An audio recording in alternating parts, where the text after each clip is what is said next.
पहला सवाल, एक व्यक्ति के पास कुल 12,000 रुपए की वस्तुएं, ठीक है, एक व्यक्ति के पास कुल 12,000 रुपए की वस्तुएं हैं, जिसमें से वो 6,000 रुपए की वस्तुएं 10% लाभ पर बेच देता है।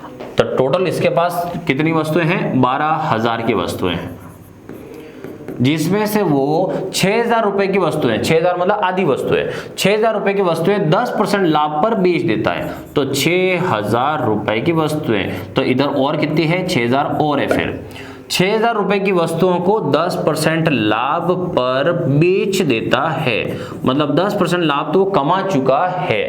आगे, जबकि सभी वस्तुओं पर 25% लाभ कमाना चाहता है, सभी पर। अब सभी वस्तुएं कितने की है? 12,000 की है, तो सभी पर कमाना चाहता है। तो साइड में लिख देता हूं, सभी पर वो कमाना चाहता है। कितना?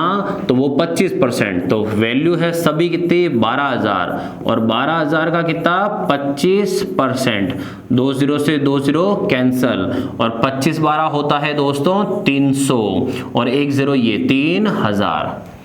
ठीक है, ये है कि सभी पे वो कमाना चाहता है 3,000। आगे पढ़ते हैं और सवाल। 25% लाभ कमाना चाहता है, तो बताओ शेष वस्तुओं पर कितने प्रतिशत लाभ कमाना होगा? तो हुआ क्या है, टोटल 12,000 का सामान पड़ा हुआ दुकान में, जिसमें से 6,000 का सामान 10% लाभ पर बेच दिया। 10% लाभ पर पहले ही बेच दिया है, तो पहले वो भी निकाल देते हैं कितना कमा लिया है। तो 6,000 का 10% तो कमा चुके भाई साहब। तो 6,000 का 10% कितना हुआ? 600 रुपए।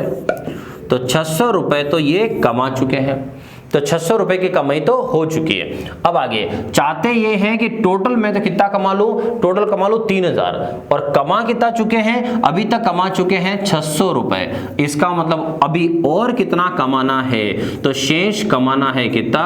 तो 3,000 में से 600 ही कमाया अभी तो बाकी दोस्तों कितना कमाना बाकी रहा? 2,400। 3,000 में से 600 कमाए, 2,400 कमाना बाकी है। तो वो क्या बोल रहे हैं कि शेष वस्तुओं पर कितने प्रतिशत लाभ कमाना होगा? मतलब अब जो बची है इनको जब आप ग्राहक को बेचोगे तो आप कितना परसेंट कमाओगे? तो दोस्तों जब मैं इसको बेचूंगा तो मुझे तो 2,400 रुपए भी कमाने हैं, क्योंकि टोटल के ऊपर तो 3,000 की बात हुई है। तो 3,000 अब में से 600 ही कमाए, 2,400 तो कमाने बाकी है। तो 2,400 किसके ऊपर कमाएंगे अपन? 6,000 के ऊपर कमाएंगे। तो 2,400 रुपए आपको कमाने हैं, ये लिख दिया मैंने, 2,400 कमाने हैं। और 2,400 कमाने किसके ऊपर है? 6,000 के ऊपर।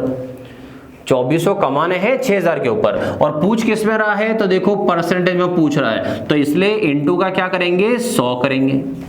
ठीक है, इनटू लगाएंगे 100। 3 0 से 3 0 कैंसल, और 6 से ये 3 0 कैंसल, और 6 से काटेंगे तो 6 4 0, मतलब कितना आया? 40। इसका मतलब हुआ कि उसको सेकंड 40% जो है 40% लाभ कमाना होगा। तो 40% लाभ कमाएगा तो 3,000 का टारगेट पूरा हो जाएगा।